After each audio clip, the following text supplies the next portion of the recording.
ভালো মন্দ রান্না শিখে কি যে একটা বিপদে আছি গাইস। আরো বিপদ ঘটে যখন আমি এই রান্নাগুলো আমার স্বামী বা আমার সন্তানকে খাওয়াই। তারা তো শুধু নিজেরা খায় না, পারা শুধু ডেকে নিয়ে আসে।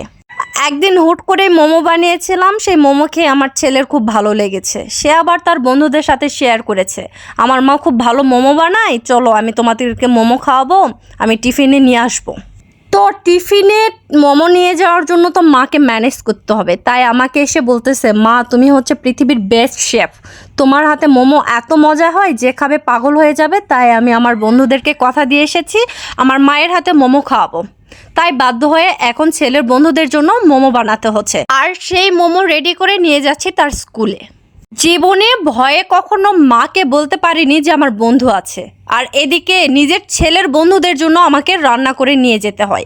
কি যুগে এলাম, কখনো পুডিং, কখনো মোমো, কখনো কেক। ও যেটা খায় সেটাই ওর বন্ধুদের জন্য টিফিনে নিয়ে যায়। আলহামদুলিল্লাহ, এটা খুবই ভালো একটা ব্যাপার। তো আমি একটু বাসায় ফিরে মোমো খেয়ে নিলাম।